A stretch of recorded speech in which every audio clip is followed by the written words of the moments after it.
Good evening, everybody. I'm Bill Davenport. I'm the Livestock County 4-H educator, and I'd like to welcome you all to our bear safety seminar. We were trying to think of what to call it. We figured that was the safest way to educate people about the issue with bears in Connecticut. I'd like to first of all thank 5 Points for letting us use their auditorium. As you know, this used to be Yukon Torrington branch, the whole thing, and then 5 Points purchased the property in Yukon. Extension has a 10-year with an option of another 10 years, I believe, lease on our building. So we're still here, but 5 Points, if you ever get a chance to come and get a tour, it's amazing what they've done. They've turned every classroom into an art center of different types of artists being busy, and they invite people in to help. And she has Judy in the back is an open invitation for 4-H kids to be able to come in and learn from the artists. So it's a great partnership. We appreciate your support for 4-H and for Yukon. So we decided to, there's been a lot of talk about bears, and obviously more sightings, more encounters, and actually quite a lot of our 4-H members have had animals taken by the bears, and so there's definitely a growing issue, and we thought we'd try to assemble a group of experts, panel of experts here. Our fifth one is Dr. Lisa Doughton, who is a 4-H alum, a Yukon alum, and she just got out of a herd check, so she called me. She'll be here in about 5 or 10 minutes. She said she'll run in late, so that's okay. But what I'd like to do is have each of our panelists just introduce themselves and what their title is and their basically their purpose for tonight, and then we'll have each of them go through either the history of bears in Connecticut, the current status, laws, etc., one at a time. So once I introduce everybody, I'm going to not be here, so you don't have to look at me. I'll sit down there. I'll have the microphone, because probably the most valuable part after listening to the speakers is for you to ask questions. So please, I hope you have a lot of questions. And Yukon is recording this for other people who couldn't come, so I will bring the mic to anybody who wants to ask a question so they can hear that clearly. Is that good? Okay, so first of all, I'd like to have each of you guys introduce yourselves, and you just got to hit the button and it'll turn on. And then once Lisa comes in, we'll have her sneak in, and then we'll start the program. Good evening, everyone. My name is Keith Schneider. I'm a retired sergeant with State Environmental Police. I did 26 years with the agency, and kind of came through when bears reintroduced themselves to the state, and we'll talk about that in a few minutes. And I ran the state tranquilizer team for several years, and also the hunting incident reconstructive outdoor crime scene unit for the department.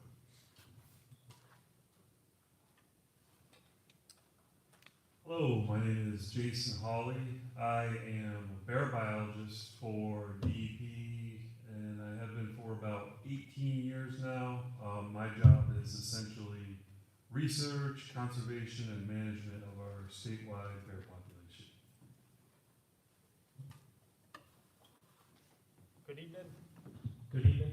Ed Norton, current conservation officer with the state of Connecticut for this area. I've been just shy of 9 years.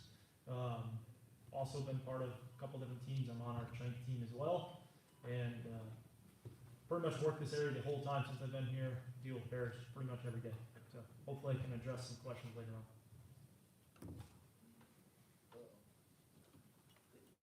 Easton Tilburg.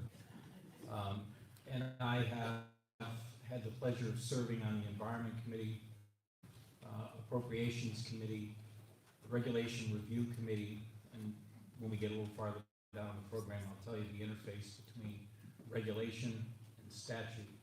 And so I've had the pleasure of serving on a number of committees and have probably fielded plus or minus about 6-7 years.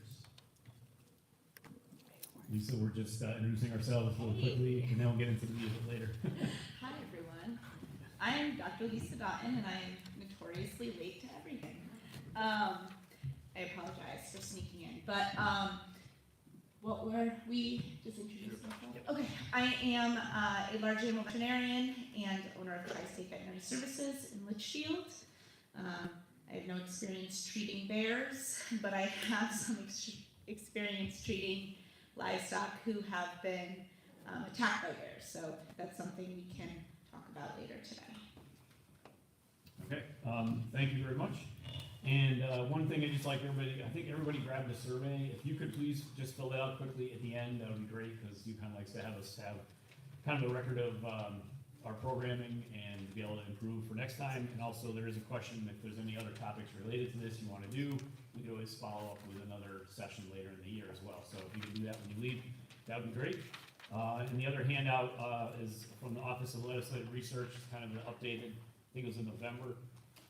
This was sent to us, kind of updated stats and whatnot for your information. So I will turn it over to Keith to start. You guys just go in order and talk about the subject you said you would share with us tonight, and then I'll be down in the front, and once we get into the question and answers, I will walk around with the microphone and hopefully have some great questions and some great answers. So thank you all for being here. So when I started in 1987, it was pretty rare to have a bear call encounter. Back in 1989, I believe we had our first young male juvenile bear in West Hartford, and I think we had every game warden in the state respond to that call because it was something fresh, it was exciting, it was new. From 1989 to present, I'll just take you through a little bit of what happened. Let me back up and say in the 1800s, we kind of drove the bears out of New England, especially Connecticut. We cleared a lot of our land, took away their habitat, a lot of hunting, trapping, so on and so forth. And then things started to change. The farms started going out, folks moved to the cities, the farms started to grow back up with habitat, the bears came back in. From 1989 to probably the mid-90s, anytime we had a bear complaint, we would respond. Again, you'd almost have everybody in the state responding to see the bear, how that changed. We would tranquilize the bear. If in fact the bear was in the city, we would tranquilize it. A lot of our local fire departments would help us get the bears out of the trees.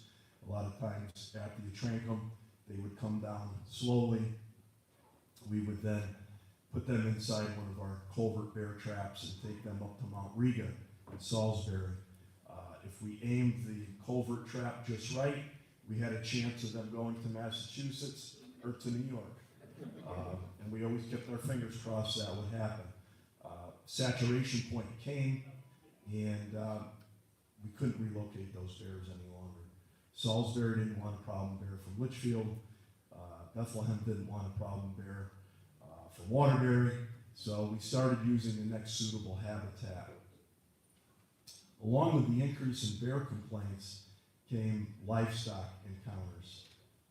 I think the Tanner family, who was in the room this evening, they had one of the first livestock kills. They had a large heifer taken out of a pen. The department policy at the time was to try to capture that animal and then take that animal and relocate it and haze that bear. We did that with that bear. That bear behaved himself for probably a period of about 6-7 months, and then became a land shark. It went on again, it killed sheep and goats, and it ended up in East Litchfield, where a homeowner euthanized that bear. So that's how it's progressed. We've had a lot of bird feeder bears.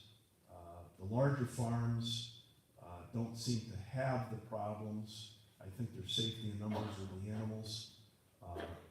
Our place, we only have a few, so we're constantly on the lookout, knowing what those bears can do.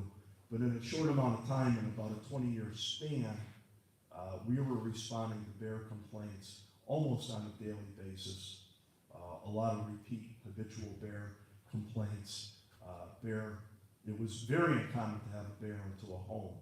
The first one we had was probably about 1992 on Dray Lane in Goshen. The bear broke into the house, rummaged through the kitchen, went into every room in the house. It looked like something out of a cartoon, with flour, pancake mix, tore apart everything, left tracks all around the house. That bear had actually come down from the state of Vermont and had set up a territory. If you could bear with me, Torrington, Route 8, East Litchfield, probably over your direction. then he would go up back East Litchfield, up to Torrington and to Goshen, and that was about a 3-week loop. And you could track that bear by the complaints that were coming in. And after the initial housebreak, that bear was euthanized. So the department started seeing this increase, and when the bear complaint came in, I don't want it, you go on it, Ed. Well, I don't want it, I went on 10 of them yesterday. So it went from, in a short span of time, a lot of interest with the officers. We still responded, but it quickly, the novelty quickly wore off with the bears. And I'm going to turn it over to Jason, and I'll be here for questions, I suppose. All right, so I just wanted to start off by saying, I get a lot of questions, primarily from kids, but from adults also, how can I become, as the state bear biologist, I get a lot of questions. The one I get asked the most is, how do I become a bear biologist? Seems like such a cool job. And, I try not to discourage people from going into this field, and certainly we have our unique set of challenges here in Connecticut. But my answer is often, I got into this field naively because I didn't want to work with people, and I didn't want to deal with politics, and I didn't want to do a lot of public speaking. All I do now is deal with people, politics, and public speaking. Again, that's a product of the state we live in. We have a lot of people here, and we have a lot of bears. So Connecticut, believe it or not, is one of the more forested states, proportion-wise, in the Northeast. We've got a lot of great bear habitat, and unfortunately we have a lot of people. So I'm not going to get too much into the natural history, because if some of you probably heard me talk before, and I could talk for 2 hours about it. So I'm going to be kind of concise here and deal with some of the more recent issues that we're dealing with in the state, specifically conflicts and bear management. So, as Keith was saying, I started with the state in 2005 as a biologist. At that time, we dealt with bear issues. Bears were pretty much restricted to the northwest corner of the state, Litchfield County, western Hartford County. And, we were pretty responsive to issues, bear, broke into someone's shed to pull their garbage out and eat their garbage, and we had the staff, and we didn't have as many calls, so we were able to respond to things. That is completely different now. We're even from just 10 years ago now, we don't have the staff to respond. We literally only respond to things like where a bear is actively breaking into homes or making contact with humans. So that gives you a little perspective of how things have changed for us even over the past decade. Someone calls up and says, hey, a bear ripped my shed apart, tore my garbage out. Our response is often, we can't help you because we have 3 home entries to deal with over here. We have someone that got bit by a bear over here, and those are our priorities, and those are the things that we deal with. So a lot of my time, it can be a very frustrating experience, because so often, I get calls from people with problems with bears, and I have to basically tell them, there's nothing I can do to help you. Here's your representative, here's your senator, you need to call them, because we don't have the tools available to us to properly manage bears in the state. So that's kind of a quick overview, but I'll expand a little bit on some of this. So back in the early 2000s, our bear population was pretty much in the northwest corner of the state, Litchfield County, like I said, into Hartford County. And what's happened over the last decade to 15 years is our bear population essentially recolonized. So we didn't have bears, probably back in the 1980s. Bears were extirpated in the 1800s, and they started recolonizing the state from Massachusetts, primarily into that northwest corner, which made it pretty easy for us to deal with bears. They're pretty localized. And what's happened is the Connecticut River Valley really acted as a barrier to range expansion for our population. Bears just don't like to cross open areas, so it's not just the river itself, it's the agriculture and open areas and the development along the Connecticut River Valley. So what we've seen over the last decade is sort of this artificial high bear density, because bears really aren't able, naturally the range will expand, and that range hasn't been able to expand east. We do have a little subpopulation of bears in northeastern Connecticut that's recolonizing primarily from central Massachusetts, but we're not concerned with that. We don't have a lot of conflicts over there, and that's a population that we would like to see continuing to recolonize, because we have lots of good bear habitat in eastern Connecticut. So we're going to focus pretty much on northwestern Connecticut, or western Connecticut. So because of that barrier with the Connecticut River Valley, our bear population hasn't been able to expand eastward, and what's happened is it's forced this expansion southward in western Connecticut. And you know, if I had my PowerPoint presentation here, I could show you some good maps of where good bear habitat is. And there's really not a lot of good bear habitat down in southwestern Connecticut, but our bears are actively expanded and have recolonized pretty much all of western Connecticut, maybe, you know, minus some of those coastal or super southern towns. And there's not a lot of resources available for bears in those areas. So what are the bears doing? They're relying primarily on anthropogenic food sources, right? So for food sources that come from people, they're targeting bird feeders, garbage, fruit trees, you name it, everything. And without management, so the management plan that we currently have here in Connecticut, we have two really important tools that are not available to us. Those tools really need to come through legislative action. Those tools are management through a harvest, so actually decreasing our population numbers, and restricting feeding, whether it's intentional or unintentional feeding of bears. So we're kind of left with tools that are more of a band-aid, right? Education is a big tool that we use, but education only goes so far, right? You can educate people as much as you want until you're blue in the face, and you can get, you know, 9 out of 10 people in a condo community to comply with what you're telling them they need to do: secure the garbage, take the bird feeders down. But all it takes is one person in that community to do whatever they want to do selfishly, feed bears.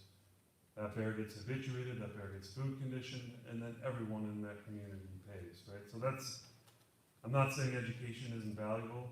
It certainly is an important tool, but it has its limitations. Trapping and aversive conditioning. So we get a call that a bear, you know, killed a goat. You know, we're pretty limited as far as what we can do. We can go in there, we can set a trap, we can catch the bear, aversively condition the bear, release it on site. So the whole idea behind that is to make it as negative an experience as possible for that bear at that site where the conflicts are occurring, right? So we want that bear to associate that negative experience with that site. That involves, you know, using beanbag rounds, pepper spray, really getting that bear to associate the pain and experience, right? Because we're trying to inflict as much pain and discomfort on that bear as we can without injuring the bear. You know, and make sure the bear really recognizes that this pain is associated with humans. And then we release the bear on the site. Now, does this work? If I had to give a yes or no answer, I would say no. It has limited success. Long-term success is pretty much zero. You know, we have these chronic bears that cause problems. We'll go and do aversive conditioning. That may stop the bear from coming back and causing problems at that particular property, but it's not going to stop the bear from going over to the neighbor's house and causing the same problems, right? So we do use euthanasia in certain cases. When a bear breaks into a house and we can identify it's the correct bear that breaks into the house, we will euthanize the bear removed from the population. There's all sorts of political aspects of, we take a lot of heat. And my job is kind of a lose-lose, right? Because I have people that hate me when I kill a bear, and I have people that hate me and say we don't kill enough bears. So that's just kind of part of the job, comes with the territory.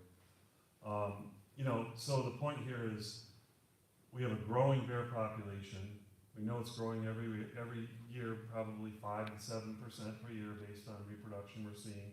We know that range is continuing to expand southward. Our conflicts are increasing. Our bears are becoming more and more habituated and food conditioned, which creates a public safety issue, right? So we have bears that really have no fear of humans. They have no reason to fear humans. In general, our bear population in Connecticut, I'll say, has a positive association with humans, right? Because around humans, they get food. Whereas you look at all the other states in the Northeast, we're kind of the outlier. All the other Northeastern states that have bears have a bear hunting season.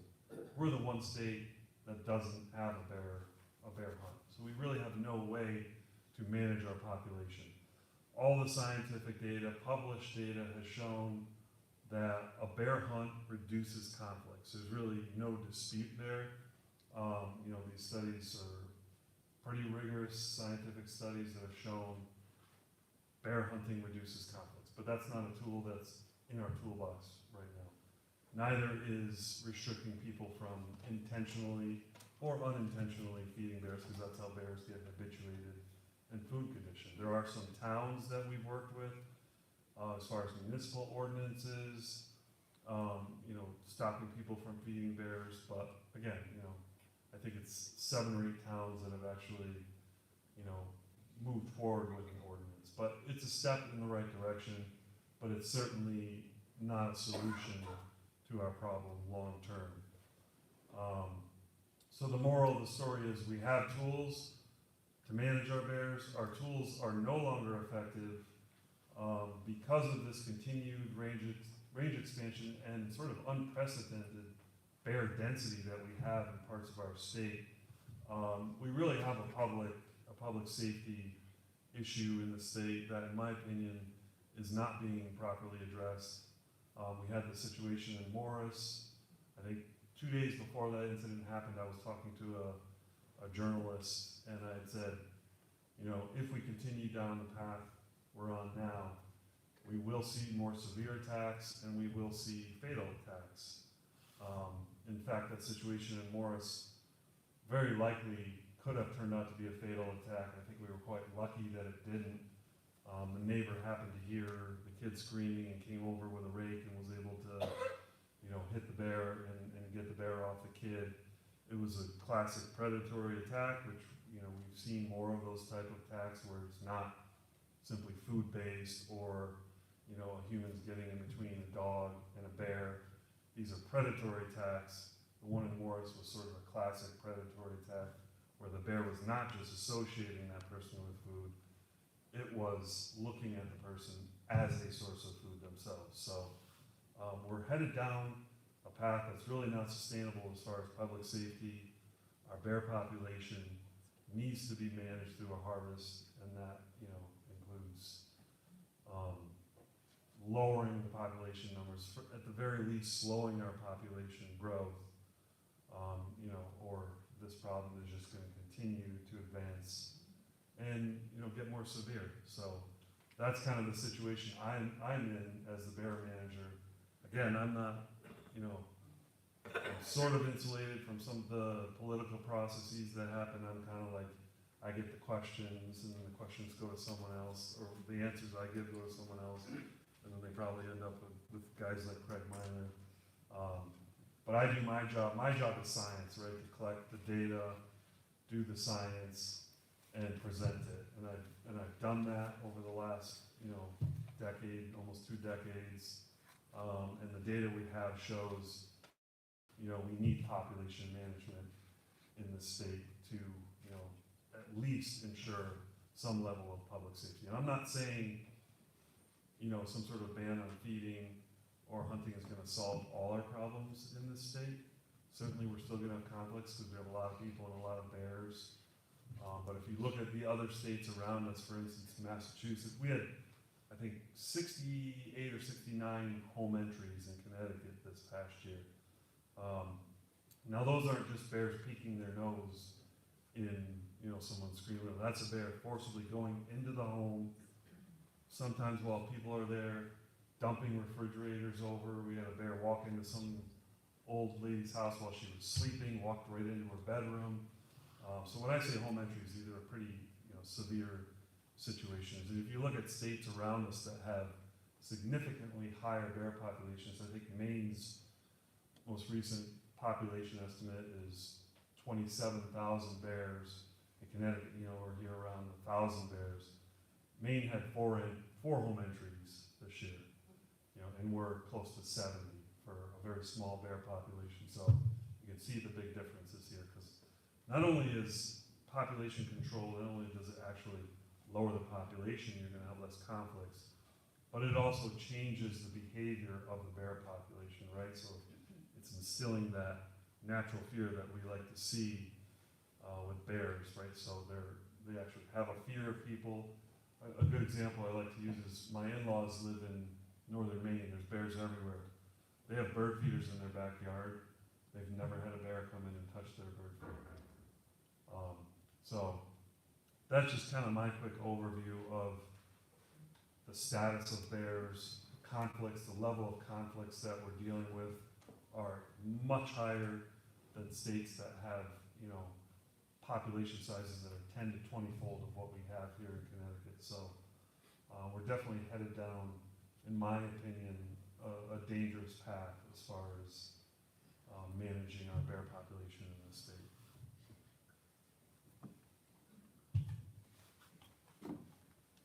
So, to kind of expand on what Keith said, so I started in 2014.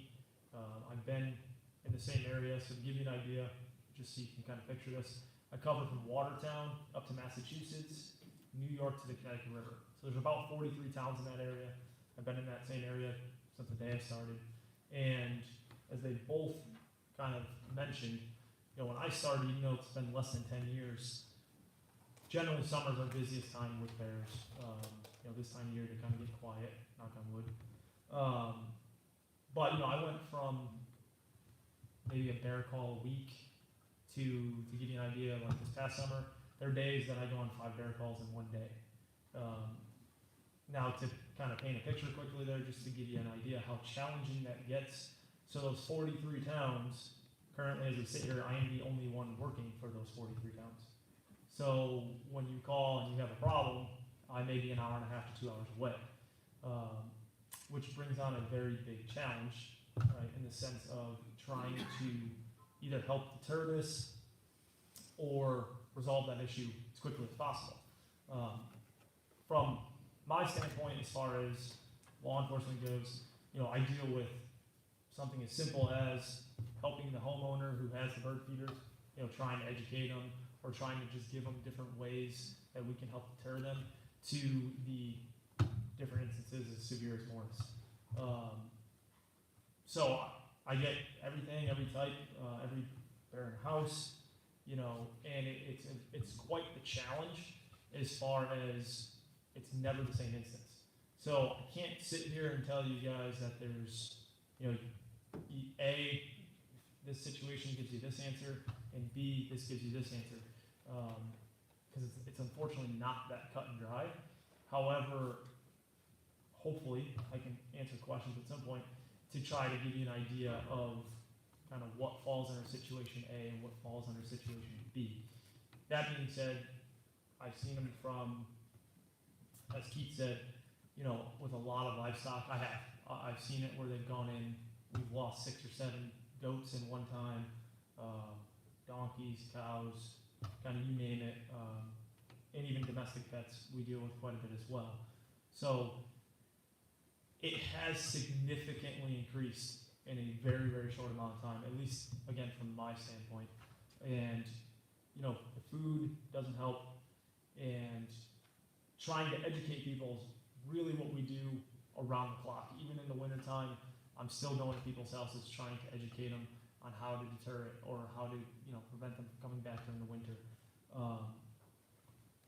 They have more, especially Jay, he has more of the data here, but again, when the time comes, hopefully I can answer some questions and give you more of the day-to-day or how you guys are gonna have an interaction with the bear, which usually leads to seeing one of us, so.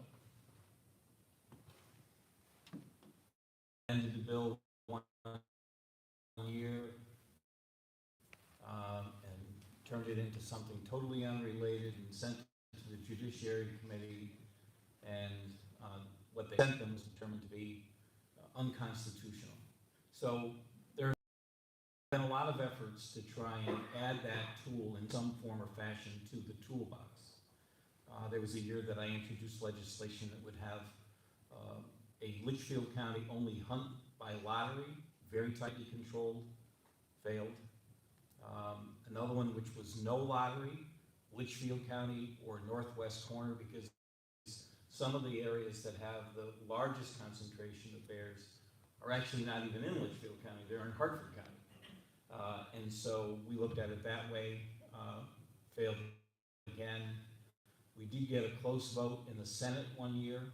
I can't remember if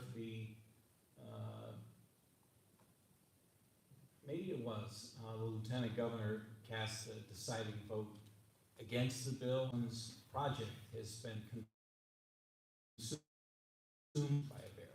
And that runs from chickens, rabbits, horses, goats. I saw a video of a pig that managed to get away from the bear. And I think it frankly startled the young bear more than the bear startled the pig in that case. But so it runs the gambit. I would say to you that one of the pieces that we probably haven't done a very good job at in the state of Connecticut is educating people like you to educate other people. I walked into the chamber my last day in session to be told by a senator how awful it was what happened to the young lad from Morris, and he was shocked that a vegetarian would actually go after something that was meat. To which I said, who told you bears are vegetarians? And he said, well, aren't they? And so the reason I'm saying this to you folks is Connecticut Vote for Animals, the League of Conservation Voters in Connecticut, grade legislators so that they don't vote for bills like trying to add a tool to this toolbox. Some of them are convinced that taking the life of a bear is worse than taking the life of a human. And that's the dilemma that we're in.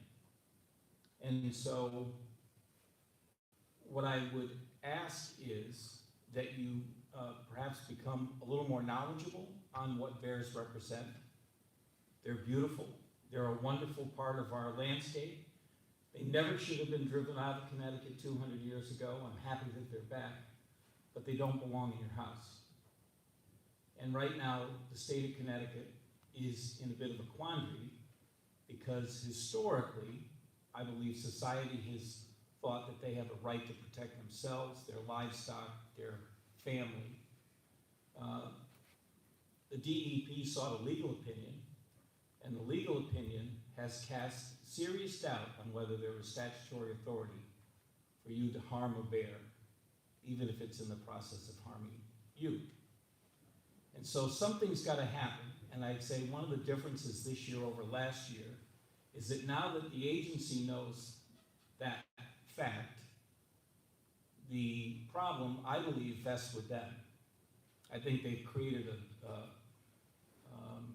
a significant misunderstanding. And when I say the agency, I don't mean these folks. I mean people much higher up in the management of the agency.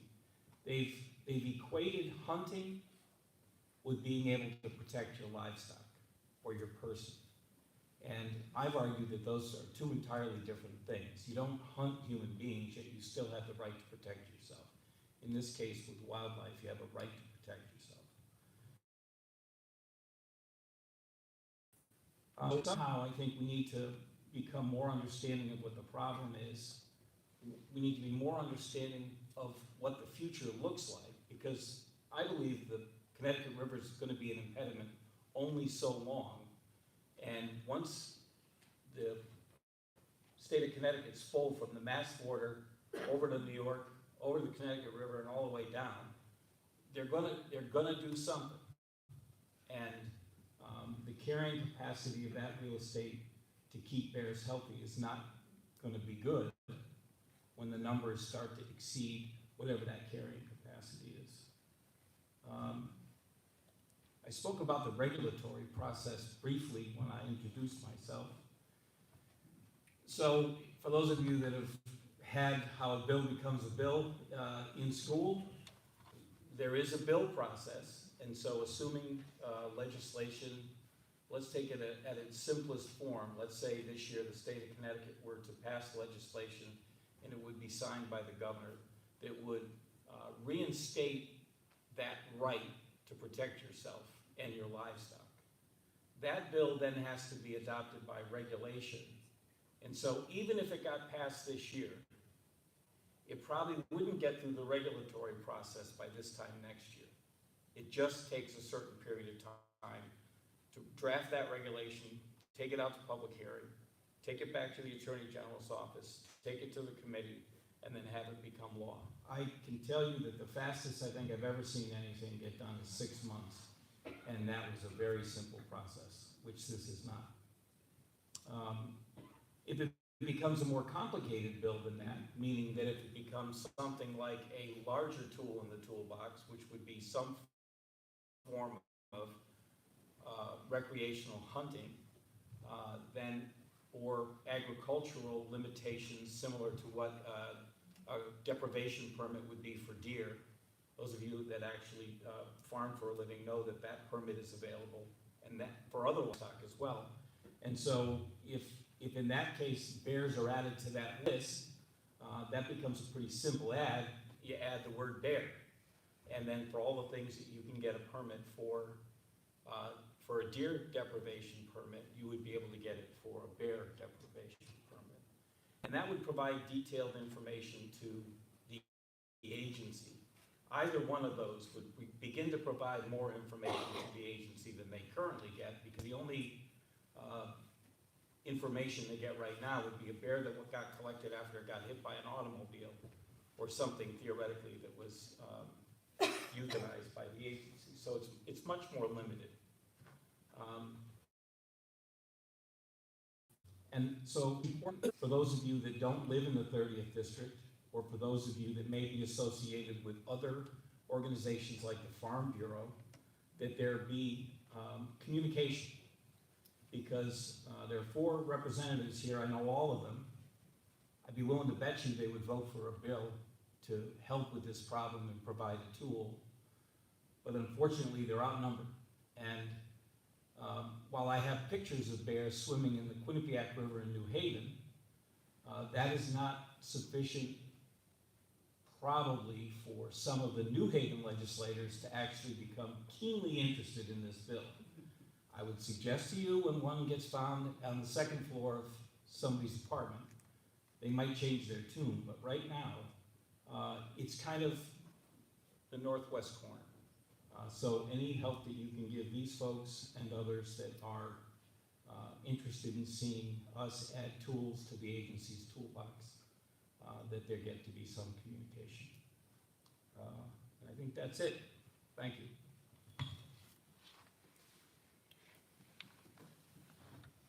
Okay, perfect. So before I start talking about kind of livestock attacks and things you can do to prevent and possibly treat and things like that, one thing I did want to just talk about to kind of chime in on what you guys have all been saying is one factor that I think we combat and why this bill hasn't been pushed forward is simply because there are a lot of people who, whether they don't experience what's been going on with livestock or what's been going on in the Northwest Corner, or they, think that, the bear's quality of life is at a higher standard than ours.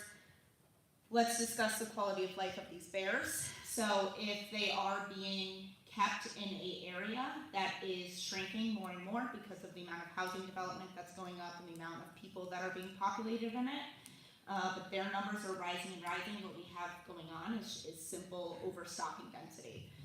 Anybody with any farmers out there with livestock know what I'm talking about. When you have too many animals and too small of a space, you have nothing but problems.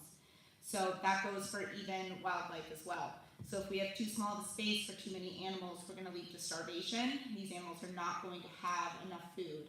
That's a whole primary reason why these animals are breaking into our homes, why they're going after our garbage, why they're coming onto our property, is simply because there's just not enough resources for them to compete and carry on their lifestyle so that they can breed, so that they can live, so they can grow. They're going to have behavioral changes, so that's where we're seeing this inward aggression.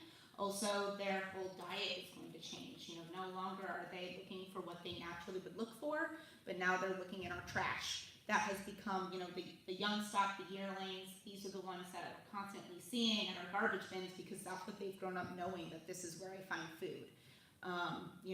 If we were to take that away, these bears simply would not know how to find food elsewhere. So on top of that, we get disease, injury. So again, with overstocking, we're going to start developing bears that are no longer healthy. They do not have big, fat, shiny coats. These are sickly animals. And on top of that, we have more likelihood to see injury by car accident. So if people are combating you with, but the bears deserve to live, they surely do. Healthy, structured lives in a density that biologically we can sustain. So if someone comes to you with that argument, say, yes, we would like to have bears, we would also like to have healthy bears. So that's one point that you can combat with. So hopefully none of you have or will have to deal with bear attacks. But if you do, a couple of things to kind of just keep in mind. Mostly I'm primarily going to focus on livestock, but do know that any type of small dog or medium average size dog, house cat, things like that can all succumb to this as well. But primarily when we're talking about singlement, we're looking at young stock or livestock, ponies, donkeys as well. Under 500 pounds is usually what I would expect to see. Typically what we're dealing with, I think Keith mentioned it, that you can be productive with numbers. So, if you have a higher number of animals in an area, just by grouping and herd behavior, those bears are not going to be as attracted to those typically as their prey. So we're looking at more like the singular 4-H heifer or the barn holding, 2 or 3 calves, or specifically for our dairy farmers, the calves and calf hens. Simply because one, we're dealing with one animal versus trying to combat several, and also being in a confined small area, obviously it's a lot easier for a bear to get to that animal if it is in a confined area than if it's in a large space. Chickens, obviously, and mostly if I were to pick a species, it would be sheep and goats, just based on size, and because a lot of us now have goats as, more of a companion animal than as an actual herd animal. So instead of having 50 goats, we have 3 to 4. They live in a small barn, and that small barn is usually confined and closed in at night. So if I was a bear, I can go in and very quickly take them all down. So that's the ones that are most at risk. Clinical signs, symptoms, kind of what you're looking at in bear attacks. Typically, if you were to find an animal and it looks like it, if you do find the animal and it's there, it's going to look like there's drag marks. There's going to be claw marks. Typically, they're going to try to take that animal down using their claws and then drag it away, and usually there's injury to the abdomen, possibly evisceration. So if you see things like that, that's more typically of what you would see with a bear, versus if you were to see as if it's been chased and taken down from the hind end. That could be something more like a coyote or dog-like behavior, or something coming up from attacking from the top. Could be more, cat-like or bobcat. So if it looks like it's been, dragged and gone by the abdomen, it's likely a bear, and obviously if you see the bear in the area, that would be a telltale sign too. So if you run into this kind of things, what I would recommend doing, one, typically, unfortunately, usually if there is a bear attack, especially in something that size, 100 pounds or less, it's going to be a fatal attack. No matter what, first thing to do would be to call your DEP officers. So if you are suspicious of it being a bear attack, call the professionals. Secondly would be to, of course, call your veterinarian so that, if there is a need for necropsy or if the animal is alive still, treatment can be done. If the animal is alive and there is open wounds, especially to the abdomen, I would highly recommend getting a clean towel, wetting it, and wrapping that around the open wound. So what that's going to do, it's going to, especially if there's exposed, intestine or anything like that, it's going to keep it moist, try and keep it as clean as possible and off the ground. Call your veterinarian right away and call your DEP officers. And watch for the bear and barricade the area, because if he did not finish what he came to do, he's likely going to try to. So I would make sure that, if the animals aren't enclosed, try and get them in an enclosed area and just, be aware of your surroundings. Mostly what I wanted to talk about today was prevention. So what can we do to try and prevent this? And a lot of that's been talked about. And the biggest thing is try and not give the bear a reason to come around. So a lot of times what we're dealing with when we're feeding our livestock is a lot of feed waste as well as scrap feed. So if you're one to, have scrap vegetables, fruits, kind of waste food, bread that you feed out to your chickens, your pigs, your, goats, whatever, as, treats, a lot of that, if it's still left on the ground, or if there's areas where it's still exposed, that's all will attract the bears. So that's something that if you are doing, make sure it's in a managed state that you can actually clean up a lot of that waste afterwards, so you're not leaving it there to attract bears. Make sure any garbage that you have around the livestock or in that area is either in a enclosed bear-proof bin or is somewhere away from the bears, whether it be a locked garage, a locked dumpster, something like that. Again, anything that you're giving them a reason to attract them to the area is going to put those animals more at risk. One big thing I've found to be helpful is I usually recommend people using high voltage electric fencing and running 2 strands, one on top, one on the bottom, and on the outside of the fence. So instead of, if you have like fence panels, instead of using that electric fencing to keep your animals in, you're using it to keep things from coming in, so keeping things out. That top strand is really important because typically the bears will go over the fence. So that top strand is to keep them from going over, the bottom strand is to keep them from going under, and it keeps things from coming in. Hopefully, a shock or two will make them not, or encourage them to stay away. Another thing people have used that they found successful is guardian dogs. So if you have enough of a herd or a flock and it's worth it to you, is to have, a livestock guardian dog. So a Great Pyrenees or Maremma dog, to be right out there with the livestock. Just having another predator type animal to not only alert, but to protect the area, people have found pretty helpful for not just bears, but other predators as well. I mentioned the trash. The same goes for milk houses, slaughterhouses, things you wouldn't necessarily think about, but that's all areas where there could be waste that is attracting those bears. So do your best to disinfect, to clean regularly, and if anything, just keep really closed and locked down. And I highly recommend, and not just for the bears, but kind of any of our predators or any of our wildlife, making sure that your livestock are rabies vaccinated. My little soapbox, rabies is a huge issue still in America, especially in the Northeast, in our wildlife. And so a very easy preventative is to make sure that your livestock are rabies vaccinated. Bears, typically, I wouldn't say they're a huge species to be, infected with rabies, simply just because of their nature and their size, but they still can be, and even if your animal, survives an attack, we want to make sure that it doesn't get infected that way either. So to protect your livestock and yourself, rabies vaccines are always a good prevention mechanism too. And I think that's all I have. All right. So was excellent. I learned a lot. I hope you guys did too. I have about 12 questions, but I will let the audience ask the questions.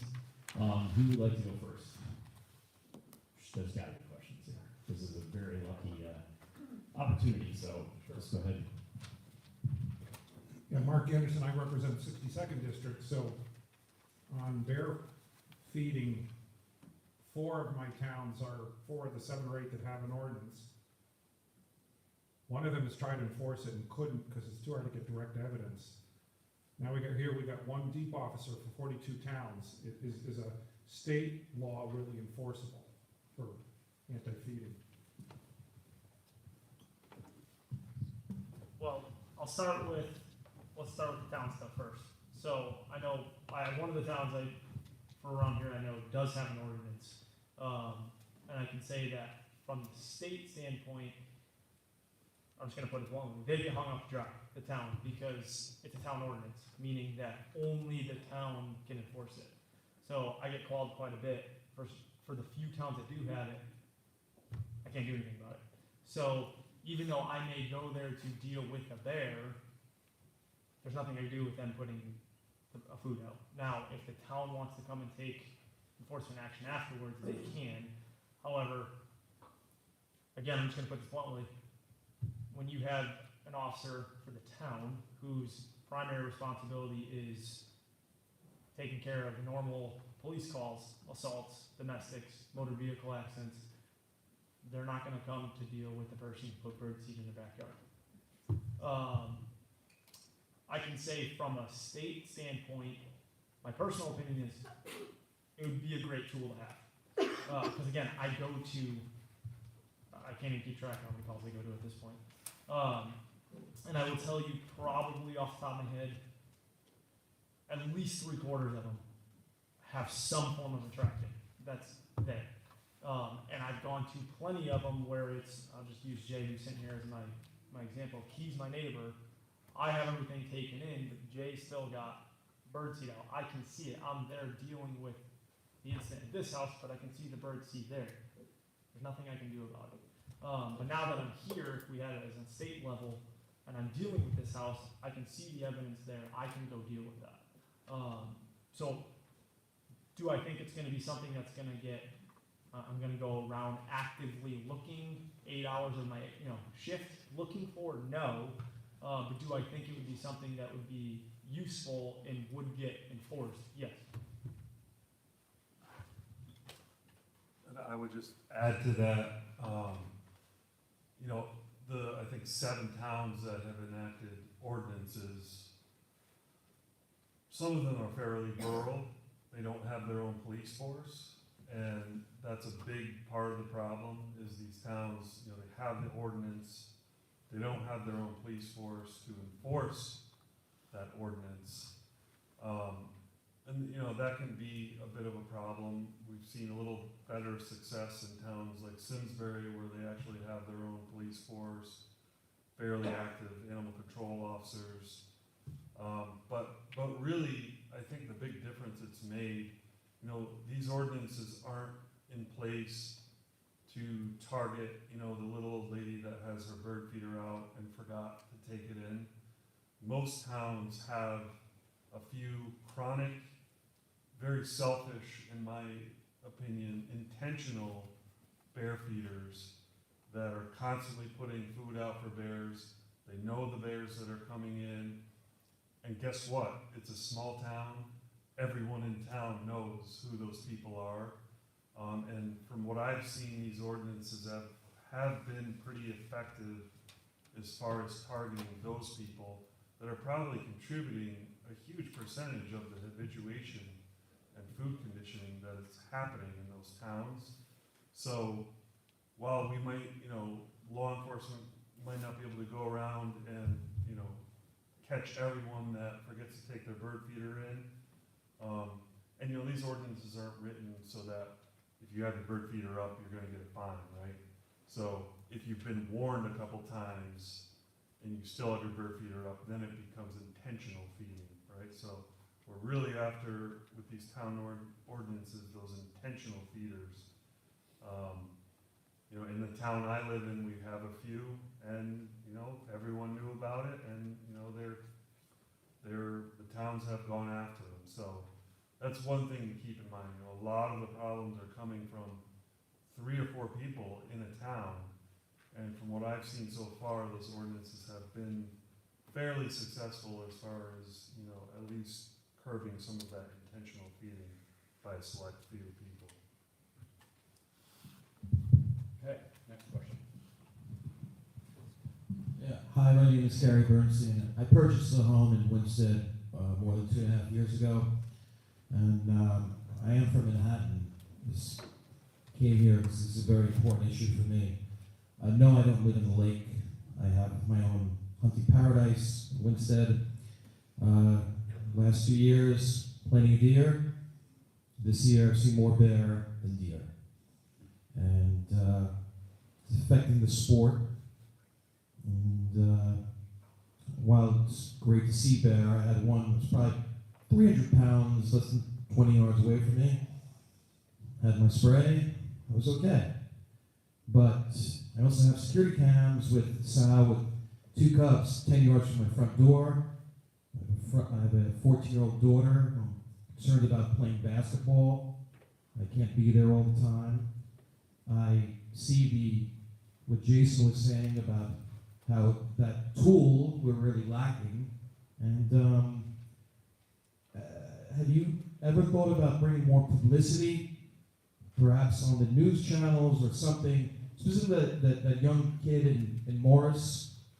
I mean, we all know about it. How come the rest of the community doesn't know about it? Another thing is that I have bear-resistant garbage can, and what's interesting, the recycling can, that doesn't come from, that's not bear-resistant. I don't understand why. Perhaps there could be some type of ordinance or mandate that everyone in the northwest corner should have bear-resistant trash cans. Let people feel it in their pocket, because it's one way to bring attention to this.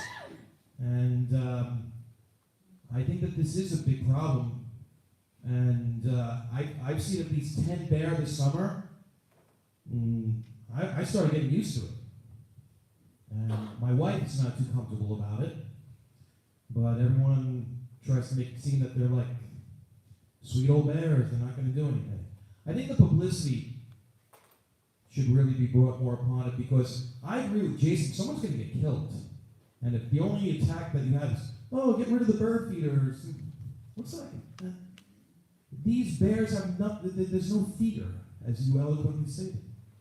So I would ask that, you know, perhaps something to the community be brought more to their attention, and perhaps even let people feel in their pockets that Than ever, trying to do something to try and improve the direction that we've been on for the last probably 8 years. So I think it's up to each of us to make sure both sides of that story get told. I think too, it's something that I agree wholeheartedly, and I think we have a tendency to not want to say the facts because they might not be friendly, or people might not be able to, I don't know, they might be uncomfortable by it. But I think we need to speak very frankly about this subject when we do talk to people. Just you talking about how that bear, when you guys looked at that situation, saw that that was classic predatory behavior, was the first time I heard those words regarding that situation. And that changes the whole situation. You know, in talking to just the general public, I see all different types of clients in a day. And you have the ones who are like, you know, we should shoot every bear we see. And then we have the ones who blamed the parents and the boy for they likely were feeding the bear. So that was the excuse. You know, a lot of people, well, it's not the bear's fault. It's not the bear's fault, it's just an animal. It's not the bear's fault, they were probably feeding it. We need to be, I think, more blunt and more specific when we do speak to representatives, when we do speak to the governor, when we do speak to other voters in this state about what the bears are doing, it's not cute, it's not safe, and they are animals, and they are also predators. I think it's important that we remember they're not vegetarians, you know, and I think don't be afraid to speak bluntly about it. I think we need to start really sticking to the facts on it now. So in the livestock kills that I've seen, I still outrank you. In the livestock kills that I've seen through the years, the farmer, the 4-H'er, the FFA student, they were all doing things right. So they didn't do anything wrong with their project animals. So to get back to the baiting law or the feeding law, maybe that is something that has to be a statewide issue. I do have a neighbor that feeds the birds year round. We lock our barn down every night. We keep our fences hot. We're trying to do everything correctly. It's the neighbor down the road. We just this week, before the snow flew, put our feeders out. And if it warms up a lot, because bears are not true hibernators, if it gets warm again, the feeders will go away. So maybe that is something, but if it's not a bird feeder, it's going to be the trash can. If it's not a trash can, it's going to be something else. But just, I want everyone to know that with these livestock kills, I didn't see anyone doing anything wrong with their projects. They didn't ask for this bear. They weren't throwing food out there. It was an opportunity. Correct me if I'm wrong, but the bear's fairly lazy. They're opportunistic. They will take that easy meal, and that's what they saw the livestock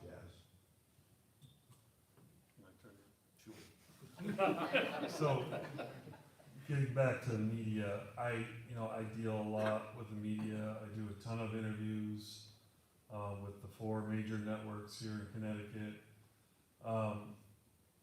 It's hard for me to blame the media. I get in trouble sometimes for the things I say because I'm not a politician. I'm not a journalist. I'm a scientist. So, I speak the facts and I speak science. And I've been interviewed on TV where I've literally said some of the things I've said here to you guys tonight, where, I'm at a point where I've identified this problem as a serious public safety issue and pointed out that it's borderline negligence that legislators haven't addressed the issue. Sometimes I get a little bit of heat for that, but I feel like that's my job. Yes, my job is to manage and conserve bears in Connecticut, but I view public safety as my #1 job, right? Because the bear population is healthy, right? There's nothing we're really going to do as far as removing bears here and there, that's going to affect the bear population. But what often happens with the media, and I have certain reporters that I know have agendas. I have a list.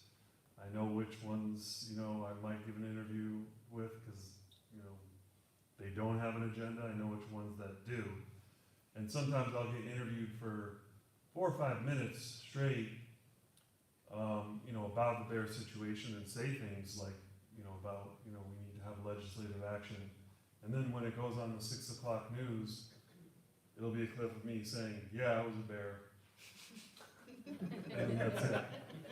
And then almost always they'll have someone right after me, I'm not going to name names, someone, that is very, very, pro-bear, that then essentially refutes everything and says, oh, this is how we need to live with bears by doing this. And I agree with a lot of the things they're saying, as far as electric fencing, bringing in your garbage, taking down your bird feeders. But really, that's not going to solve the problem, right? Like I said, those aren't the 2 big tools that we need to fix these problems. And then, inevitably it gets picking up, everyone on social media picks it up, and there's always like this group of vocal people on social media that take those news stories and run with them and do things like blaming it on the kid. Well, the kid shouldn't have been jumping on the trampoline.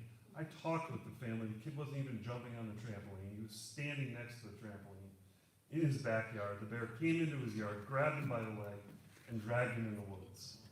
I mean, it's very difficult to blame that on the kid. Obviously, it's a 10-year-old kid being a kid. So it's a little ridiculous, you know, and mind-blowing to me, the mindset that some people have in this state of how, you know, that bear shouldn't, it's amazing to me that anyone would think that bear shouldn't be lethally removed from the population. So I'm not blaming it all on the media, but, you know, they have their agendas and, you know, they have to kind of formulate their stories the way that their producers see fit. So, yeah, media can be tricky. I'm just gonna add one thing to Oh, that. go ahead, sure. Just to give you a quick little insight on trying to deal with that aspect of it. Over the years, we've had other popular cases, we'll say.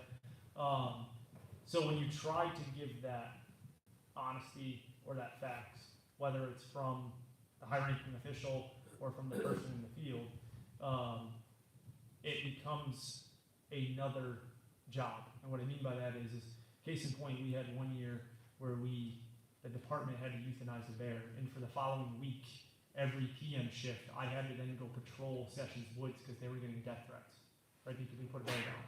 So now you take the one officer out of the 43 towns, and I have to go sit in the parking lot to make sure that their windows aren't getting smashed. To give you an idea how hard it is to try and give that story with that facts, just to give you an insider view there. Okay, is there one? Mine is more of a comment more than anything. I probably was in that boat of uneducated prior to the Morris incident. The Morris incident was my son. So we have some kind of firsthand knowledge of that. And I did speak with Jason weeks ago about the incident. I do think the problem is education, and I think there's more that you can do. I worked very, very hard to keep my family out of the media, even, you know, more so than my parents, which is where it happened. My 10-year-old boy is still, you know, sort of traumatized. It was such a big event, and I didn't want the media to turn it into the death threats that you talk about, and those were the things I was worried about. Or spinning it a different way, that, you know, we brought that bear to our yard, or it was my fault for letting my son play in the yard unattended. Because those are the comments I saw online, and that's what we were dealing with in sort of the weeks, you know, past that event. We had Good Morning America sending us fruit baskets and, you know, food, and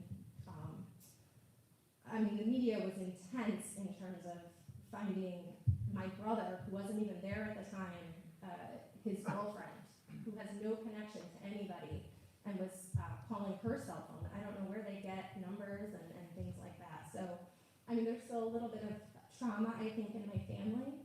But at the time, I was very scared of the media. I didn't want my family in it. I didn't want all of those pieces. I think this event is so helpful. I don't think it was publicized enough. It was shared on a Facebook page to the Litchfield's EMS site. That's the only reason I even saw it. So I'm happy to be here and to have learned so much, and I've learned a lot in the weeks since the incident. I'm probably a little more comfortable speaking out than I have been in the past, and I appreciate all of the work you guys have done to educate, but I do think there's more that we can do. I think there's more that we can all do. I love some of the comments you shared, Lisa, about, you know, what to tell people when they say, because I got those comments. And I like bears. You know, my whole family is, my son likes bears, or did, I don't know. He's an animal lover. So reading and seeing all of the comments and hearing those things has been so hard. But I think there's a balance that we can find, and I think that there's more we can do. So thank you. Do you have any comments, or? Thank you very much for coming. And I know that on the survey we asked, you know, how did you hear about this? Because we shared it through Livestock County 4-H and the Yukon 4-H, and also was in the library paper about a week ago. And we're always looking for how else to get the word out. So anybody has any ideas how we can do this, because this is awesome to hear. And you know, we were actually from from some of the comments that we got when we first kicked it out there, we were like, boy, maybe we better have an overflow room in the next building, but obviously we don't, but I think we have to figure out how to get the word out better, so thank you, but I really appreciate you guys being here. Any other questions? I'm a legal gun carrier, and I was out walking, and a bear came out of a driveway in front of me, and I pulled out my gun, because I didn't know what was gonna happen, and all I could think of was, not even my safety, I was thinking more like, oh my gosh, I'm gonna shoot this bear, and I have to go into witness relocation program. If that bear came toward me, am I legally able to shoot it?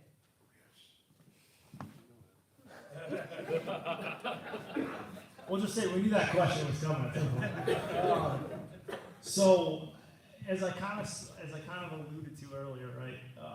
It's an exceptionally hard question. I'm just gonna be honest with you, right? Because every circumstance is super, super different, and the problem is I'm gonna promise not to go on a 20-minute spiel here. The problem with that is that there's basically a very gray area of what is legal and what's not legal. And the problem with that is that it's currently, right now, being reviewed, as Senator Minor brought up. And if they get their way, that's going to change. I will say that there are circumstances where instances have happened like that, and it's been justified. My response, knowing that it's being reviewed currently, is that I would tell you, regardless of what happens, whatever the circumstances are, the only option that you have at that moment, if you decide to shoot it or not, is to call us directly. Because what you don't want, which has happened, is to have a scenario where it would have been a legal, or I should say justified, incident, and you don't call, and the next thing, 24 hours later, the neighbor's calling and saying that, John has a dead bear in his backyard, or decided to bring it to the taxidermist, but that's a different story. So the only option you really have at that point is whatever your decision is, call us, because the thing is, it's especially if it's up here, you're probably getting me. I'm going to come out, I'm going to document it, I'm going to look at it, and I have to write the report. I have to make that decision at the time until it is, not pinpointing you here, but until it is reviewed and it's actually putting in writing specifically what's legal and what's not legal. I know it's not the best, clearest answer. It's kind of the only answer I got. So, does that help at all? It does. Okay. I mean, please, my life, I'm gonna shoot the bear. And please, Yeah. whatever the. So should I personally second that. So yes. So she should call you before she shoots it, or No. after? I just make that decision. Right. Right. So I'll go back to the unfortunate set of circumstances in Morris. My thought immediately after that was, what limitations does the governor have in terms of his executive authority, and what risk can we try to mitigate here until the legislature goes back into session? And so I attempted to do three things. None of them included a legal hunt, by the way. The first thing was that we restrict your ability to carry a handgun in forests, parks, state parks, campgrounds. And so I suggested, given the amount of fall foot traffic, that he might want to consider setting that issue aside.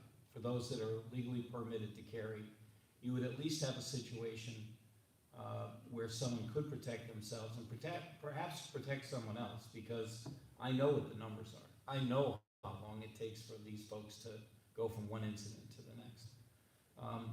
The other thing I suggested to the governor that he do was to put in place a process by which the public knew what they can do and what they can't do given the legal opinion. So there was less ambiguity. Unfortunately, those things didn't happen. He was advised by the commissioner of the DEP that she didn't think he had the authority under any of his executive powers to do those things. And so, currently in the state of Connecticut, if you're out hunting with a bow and arrow, you're prohibited from having any firearm. And so once again, I said to the governor, so you've harvested a deer, you're in the process of field dressing the deer. The bear can smell it from a half a mile away. You don't hear the bear. You're kind of making quick work of exposing everything the bear wants anyway, and the only thing you've got left is an arrow, and pretty close proximity, and he wouldn't do that either. So there's clearly some apprehension on the part of some people at that level not to create a circumstance where I think there's a jeopardy in terms of what the state's risk might be. And I think he wants it to be more deliberative. But I did try to clear some of these things up, at least temporarily, because I figured once they went into hibernation, and I understand they don't sleep through the winter, not all of them, at least we would probably not be facing these circumstances until next spring. And so that would give the legislature an opportunity to try and clear up whatever ambiguity there might be in what you can do and can't do in self-defense. And from my perspective, had you asked me that question 6 months ago, I would have said, yes, you are legally able to defend yourself from a bear if you felt threatened. Senator Minor is obviously a lot more knowledgeable about the process, but the way I understood what transpired when the whole incident in Newtown happened, which was a named bear, which is always a problem, that was legally shot. It was deemed justified. I was actually the first person to talk to that person after he did what he did. It was justifiable. It was self-defense. And again, social media, it started rolling in social media, and that poor man was, his life was essentially ruined, at least for a short period of time, all the heat he took over that. And then I know, once that ball starts rolling, we used to justify, self-defense with bears under 2672, which is a statute, right? Yeah, which allows someone to pursue, trap, and kill an animal, that is causing damage, right? And now that's all been reinterpreted. It gets reinterpreted, it seems, every couple of years, which is very hard for us as managers of this population to provide tactical assistance to the public. But then the AG's office came out and said there is no legal method to kill a bear ever, which I was just blown away by that, and I still don't understand how that can be interpreted that way, but before I get myself in trouble, I'll stop talking. I don't have to stop talking. I can tell you 2672, Mr. Minor and I have had many conversations about it. It is still law. It's under Chapter 490 of Fish and Game. If anyone wants to look that up. And it does reference agriculture. And the only thing it says that you cannot harm is a deer without a valid permit. It names fur bearers. As far as I know, bear is a fur-bearing mammal, so 2672 would cover that. I can tell you through the years that many homeowners and farmers and other folks involved in agriculture have euthanized bears when doing damage, or they felt threatened. And each case is handled individually, investigated individually by the environmental police officers. They will come out. Unfortunately, a couple of years ago, we had an incident in Roxbury. One of the 4-H families called the house at like 1:30 in the morning. I said, this isn't going to be good. And I won't name any names, but the father had shot a bear. It was a calf-chained calf that had to be, that was killed. And the dad did shoot the bear. The bear was not recovered. He says, what do I do? I said, this has happened before. Relax, call into the agency. They'll send someone out in the morning, which they did. It was investigated. The homeowner, the father, was cleared, and it was put in the file as another bear attack on livestock. So each case is going to be handled individually. They can't tell you, go ahead and do it. That's going to be up to you. I know what I'll do at our place, if hopefully the time never comes, and I'll call in just like every other citizen would, and let them investigate it. So I think that's pretty clear, but state statute 2672 still stands. We'll see what happens this year. Okay, other questions?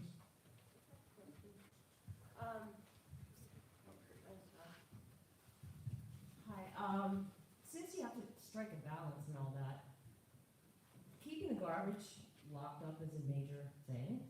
How do you deal with the fact that the garbage collection people need to have all the garbage out on one, it's like, hey, smorgasbord, right down the street. You can't, tie up your garbage can. Seems like we have to figure that out, to limit the garbage thing. So, I will tell you that most garbage contractors, haulers, are moving in that direction. They don't like having it put out the night before, and they pull up to where it has customarily been sitting perfectly still, only to find it scattered across your yard and every other yard. And so they've developed some technology that's pretty bear-proof. You spoke about having one. And they have a remote control in the cab of the truck, so it's almost like your garage door opener. So you can unlock the garbage can if you want to, or they will unlock the garbage can when they pull up, because it doesn't make any difference whether the door opener reads your garbage can or your neighbor's garbage can. It's not like it's a safe, right? It's garbage. And so that works pretty well. Although I will tell you that my wife's daughter has one of those fancy dancy garbage cans, and she had to go buy a chain and chain it to a tree because the bear got so irritated it dragged it an eighth of a mile from our house, and she had to go recover it. So at least it wasn't all over the place, but these problems they're going to get sorted out, and I think there will be technology that will make it better, but not perfect. So I have this discussion with municipalities all the time. It's most garbage collection companies do offer some sort of bear-proof garbage can, but part of the problem is oftentimes those garbage cans are owned by the municipality, the town, and I've had discussions with first selectmen, mayors, and I won't mention towns, but some wealthy towns where I've said, hey, spend a couple extra, maybe $20,000, $30,000, however much it would cost, provide a bear-proof garbage can for your residents, problem solved. And they're not willing to take that step to purchase those bear-proof garbage cans for their towns. Whereas if you look at, out west in like Lake Tahoe, they're required to have bear-proof garbage cans, and I think it's $1,000 fine. If a bear gets into your garbage, you get personally get $1,000 fine because that bear got into your garbage. So, a lot of people aren't willing to take that personal responsibility. They'd rather just pick up their garbage or leave it laying in their yard. So, it takes some level of personal responsibility, but it also takes some municipal leaders to step up and say, hey, we're going to fix this problem, because there is a solution to it. It might cost a little bit of money, but in the long term, it's the right decision, and they're going to have to do it eventually anyways. So, there's just been some resistance to it. So can you, as a private owner, can you buy your own garbage can for, say, Yes, you can, but then you need to check with your garbage collection service to make sure that container is compatible with their service, with their trucks. And I know that, following up on that, I know that the garbage companies are usually very cranky about a lot of things. And one time, my wife put the garbage out of the way, and she put it backwards so that the lid was the wrong way.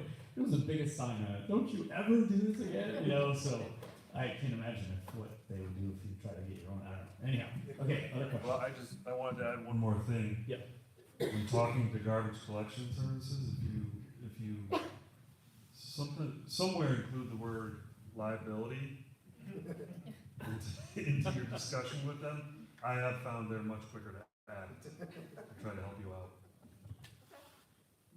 Yeah, I was just thinking when Dr. Dalton was talking before, and she said that maybe someone had suggested that it wasn't the bear's fault when the attack happened in Morris.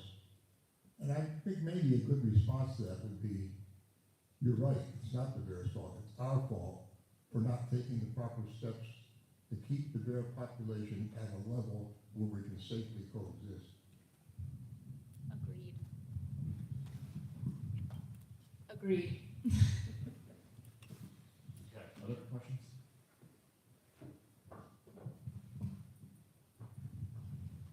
Hi, my name is Joy, and I'm from New Hampshire, so I'm not sure of some of the legal things that you can do here.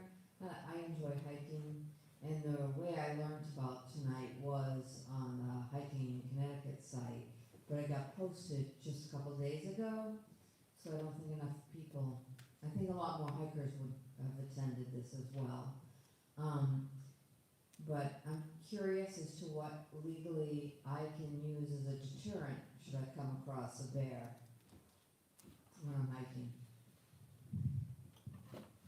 So, one of the easiest, cheapest, and I recommend it for everything. In fact, Keith Schneider and I actually teach the firearms hunting class together. It's one of the things we actually talk about while we're teaching the class. Excuse me. Just from a base level, one of the easiest things that's worth it, go do yourself a buy an air horn. You can buy a very, very small little one. In fact, I recommend all my buddies that hunt just throw it in your hunting pack. It's something you'll never notice because it's not in your way, but it does work a good amount of time, especially if you're out in the woods on a trail where there's nothing there other than it's more of a coincidence that you're bumping into the bear. It's not like you're next to the dumpster, you're not at Dunkin' Donuts where it's hanging out. Where that won't really work, and it does happen every once in a blue moon, is when you come across the incident where you're in between the sow with the cubs. Because the sow's not going to leave. So the air horn, it's not going to scare it off at that point. That's more of a matter, which I'm sure Jay can give you a little bit more information on, but that's more of on our part, an education thing where kind of how to recognize if that's that one specific instance. Senator Minor said even though you may be a legal pistol permit holder in Connecticut, you're not supposed to have them in state parks, and depending on your interpretation, you're not supposed to have them in state forests either. I personally disagree with that, but that's just my personal opinion. So again, that's I can't tell you that, especially if you're going to a state park, that one's very cut and dry. In a state park, you cannot have a pistol on you, even if you do have a permit. So I can't tell you to carry a pistol on you. Bear spray, it works. However, Murphy's Law, I promise you the wind's gonna be blowing in your face. So I always tell everybody it's kind of your last resort if you got nothing else, because the bear's super close, and just be prepared that you're wearing it as well. So I would just add that bear spray, in my young years, I spent a lot of time working and living in Alaska, so in brown bear country. And I've been asked this question, which would you prefer, a 44 Magnum or bear spray? And I would prefer bear spray, honestly. I think it's more effective. Yes, you can have some issues with wind direction, but bears are very, very sensitive. Their eyes are sensitive, their nose is sensitive. Bear spray comes, it's not like normal human mace. It comes in large cans. It shoots a much wider amount of spray. So I think at 4 feet, it's already like 3 feet wide, and it'll shoot out to 20 feet. It's very, very effective at essentially getting the bear to the point where it can't even see where it is. Other problems with guns, you know, I do hunts out west, and more often you hear where there's a bear attack and someone pulls out a gun and accidentally they shoot their friend that's being attacked by the bear. So I'm a big fan of pepper spray. I'm not saying there's not a place for, you know, carrying a pistol. You know, I carry one when I can. But if I had a situation with a bear, my choice is pepper spray because I think it's more effective. And it's legal in this state? It is, yep. Okay, or I could suggest finding a hiking buddy, and if someone in the room you may want to be No, just real quick, and thank you all for coming. I'm JK 63rd District. You have six legislators in the room. We're all from the northwest corner, and we all get multiple emails or phone calls, and they all end up going to Senator Minor, basically. But when Ed talks about it, you know, you call your legislator. We only have so many of Ed throughout the state of Connecticut, and we need to work on getting more officers to go out there and investigate these things. But when I live on a lake in Winston, they swim across the lake. And they come out and they come up in your property and they go back and they swim and they go across the other way. I also have a home in Colebrook. I have moose and I have bear up there. But then the neighbor's house, just a few weeks ago, they went away to go shopping, and look on their camera, and the bear's climbing out of their car. Did no damage. I have the picture. But these bears are crazy. They come right on your property. I'm glad we're having the forum tonight. I wish we could get more people out. Hopefully we can get more. Senator Minor is very educated in this and serving with him on environment for a couple of years. I've learned a little bit, but it's trying to get people to act and give these guys up there the tools to actually help us so that Connecticut's a great place to live. We serve you guys to try to make it even better. But if we don't give the tools, this is what it's going to come down to. But thank you, Bill. Thank you. One question I had was if they're swimming across the lake, why don't they swim across the river to go east? I don't know. Just a question that hit in my head. I don't know if it's the water's too fast or what.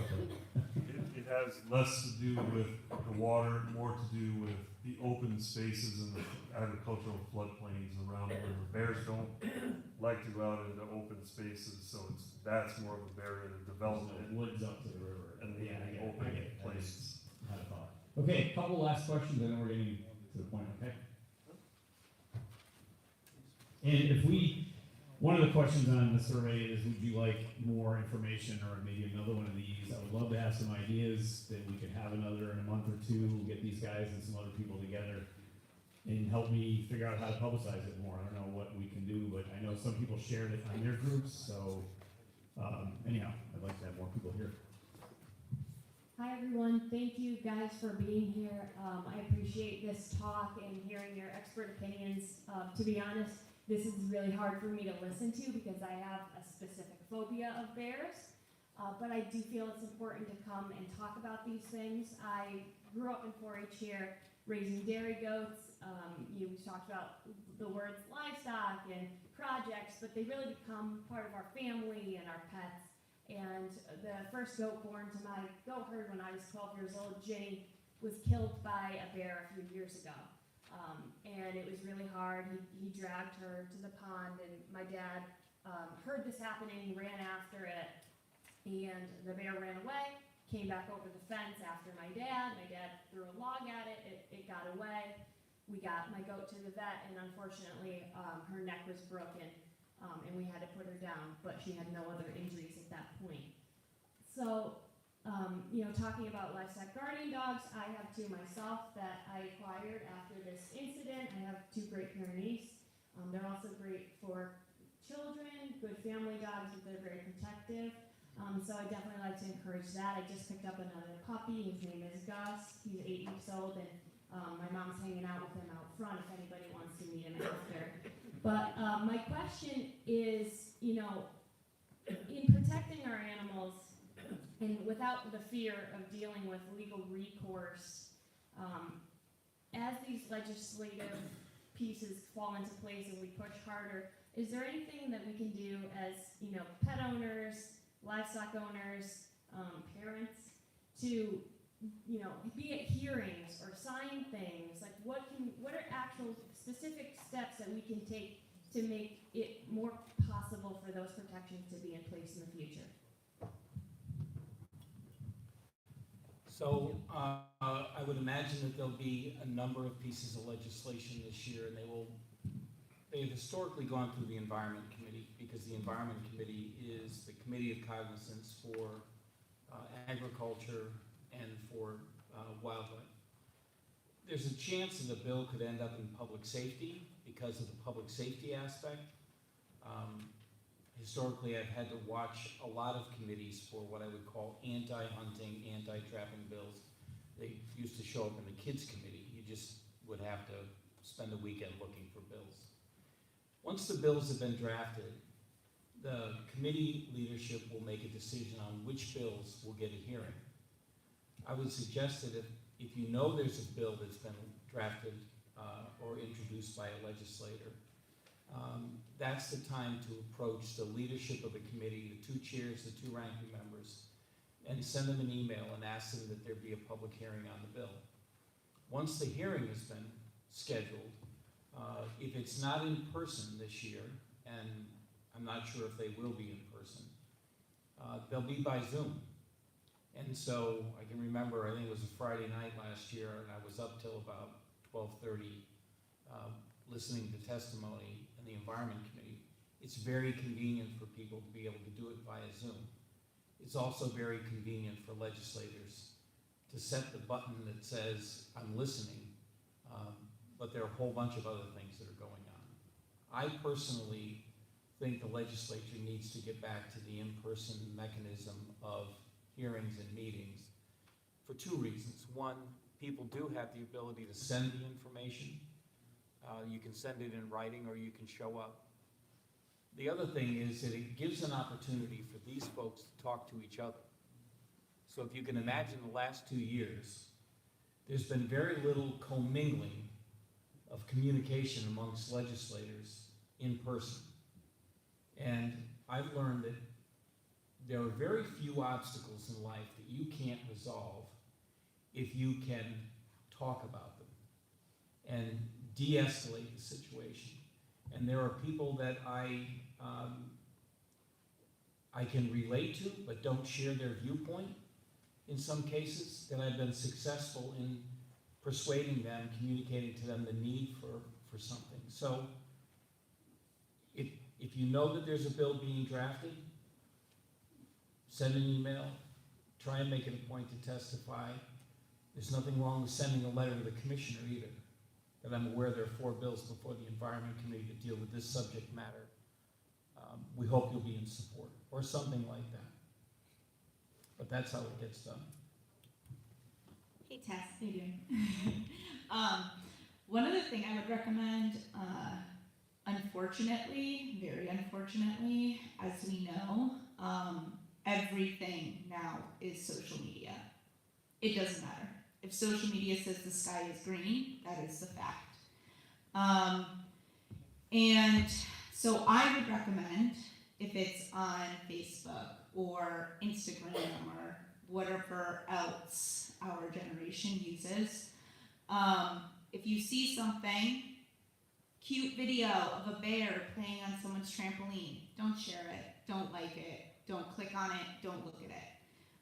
Anytime you interact, even if it's the thumbs down, even if it's to comment and say, you know, we shouldn't be celebrating this, anytime you interact with that kind of post, all you're doing is publicizing it more, and it's spreading it to more people.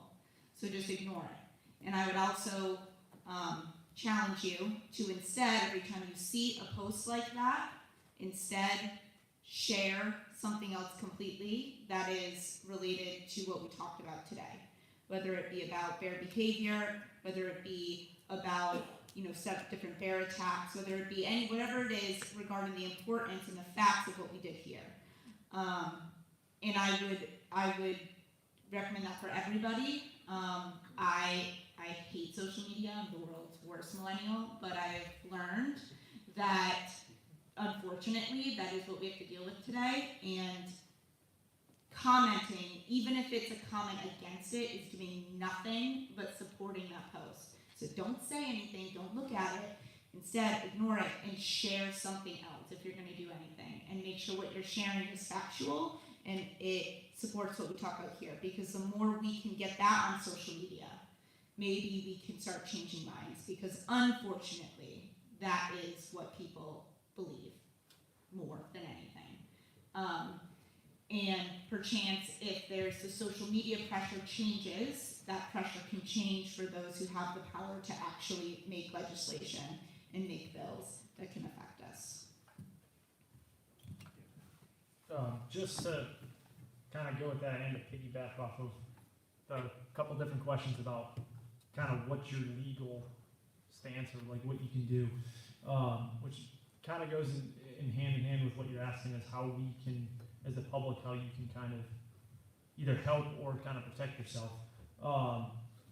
Can't speak for the entire state of Connecticut, however, I can speak for Litchfield County, most of Hartford County. My best personal advice proactively would be to, even before you start to have the major issue, to just call one of us. Like, call me. I will gladly leave you my cell phone, my work cell phone number, if anybody wants it tonight.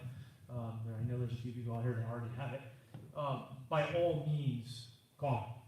If you start to have problems, have one of us come out and look and say, hey, look, this is going to be a problem for us if there is an incident. I can't necessarily, for lack of a term, protect you if this happens. However, if you do A, B, C, and D, and an incident does come and happen, I can come out, I can look at, document, and go, you did your part, and it checks out. So it kind of goes hand in hand with protecting yourself ahead of time, but also how can you take some proactive measures and start to change some of it.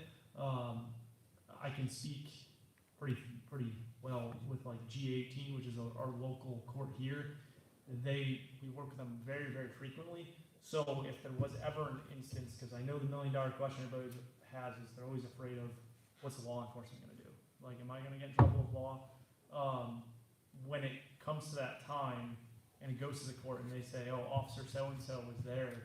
I've been to this house 3 times. I've spoken with, Johnny Smith who lives there, and they've done A, B, C, and D. They're going to go, okay, looks good. So just as a tidbit, I would also recommend that. I think, speaking of social media, I deal with social media. I'm not on social media for obvious reasons. But there's this real strong contingent of people. I don't know how many Save Connecticut Bears social media Facebook pages we have in Connecticut. I'd like to see a managed Connecticut Bears Facebook page in Connecticut, but it's this mindset that sort of has been just spreading across the state, and it's, I talk about this a lot, and people ask me the question, well, you've dedicated your career to working with bears, to studying bears. How could you kill a bear? How could you be pro-bear hunting? And my answer is often, or is always, I guarantee you I love bears more than you do. And I know more about bears than you do. The difference is, I love the species and the population, whereas individuals get so focused, and this is, in my opinion, one of the biggest, at least social aspects of the problem with bears in Connecticut, is people get so focused on saving individual bears, and they're not willing to sacrifice a couple individual bears to benefit the population and the species. And I think that's, a big part of the education that is lacking, right? We can actually do more to benefit bears in Connecticut sometimes by sacrificing or removing some of these individuals that are causing problems, right? Because you're allowing these bears, sometimes it's just a few bears in a town that are causing problems, and if we can go in there and lethally remove some of these bears from that population, public sentiment will actually increase. I don't want this forum to be all about bears are bad, right? I like bears. I'm glad that they're here. They're a native species in Connecticut, and we want them here. I want them to recolonize eastern Connecticut. So it's not about bears are bad. I love bears, and I've dedicated my career to them. And I get frustrated when people say things like that, you know, to any of us that have dedicated our career to this.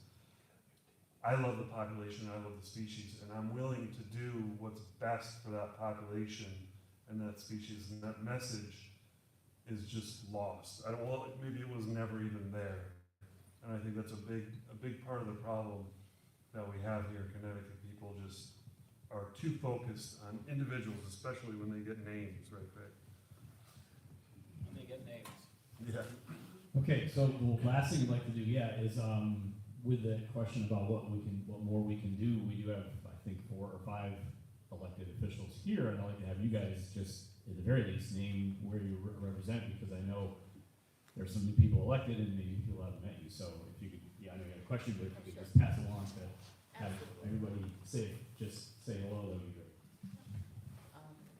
Karen Reddington Hughes, the 66th district, so that is Woodbury, Litchfield, Morris, Warren, and Bethlehem.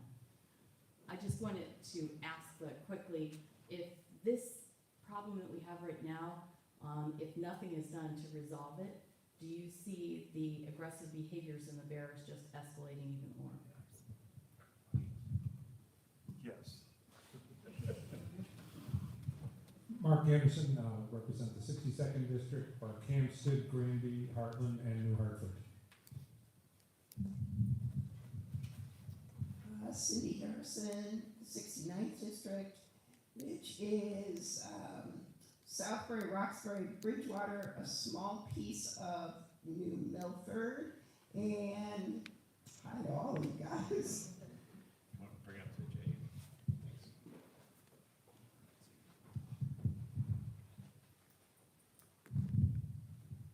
Representative Case, 63rd District, Winchester, Colebrook, Torrington, right now Goshen, but in January no longer Goshen. And I'll let Senator Harding, who will be the new Senator Minor, and he can name off all the towns that Senator Minor has. I got a pen. You counting Senator Minor? No. Steve Harding, represent the senator-elect for the 30th, the new him. No one's ever going to replace him though. Brookfield, New Milford, Kent, Sharon, Salisbury, North Canaan, Cornwall, Warren, Morris, Goshen, Litchfield, Torrington, Winchester, Bethlehem, Washington, Sherman, New Fairfield. So the better half of the western side of the state. I just want to say thank you to everybody for coming tonight. I want to thank the panel. This has been extremely informative. But I think as a legislature this session, like Senator Minor has done for many years, we cannot put anything to the side right now and say we can't do that, because something has to be done, period. All right, thank you guys very much. And Craig, just understand that I know he's done in January, but he's still a concerned citizen, and he's my neighbor, so we'll keep him involved with this and make sure he's part of it. So, any last burning question? I know it's late. Yeah. Okay, Keith, I'll admit it, we were the first one to have the baby calf killed by, what you say, a bear, I say a mountain lion, but I think the biggest thing too with these bears, they're causing a lot of field damage. We've had loads rent from our farm, and they've lost at least 10 acres for a bear just rolled in. And, you know, there's going to be a big problem when you come to feed your animals and everything, so I think we got to use that too as a weapon. Yeah, thanks for bringing that up, because that was another idea we had to add to the panel. Was there's I can't remember the name. Tracy Rittenhouse. Okay, it does studies on bear damage, crop damage from bears too. So there's a lot of ways we could go on this. So if you guys would please just fill out that survey, it's really fast, so that we can get some ideas. I really think this is something we can continue the conversation, and maybe in a couple months have a similar one with some more people in it and some more attendance. Once the word gets out, give us some ideas on how to share the word more. Thank you very much to the panel for your time and expertise. Appreciate it. And have a safe drive home, and please fill out the survey and drop it off on your way out. Thank you.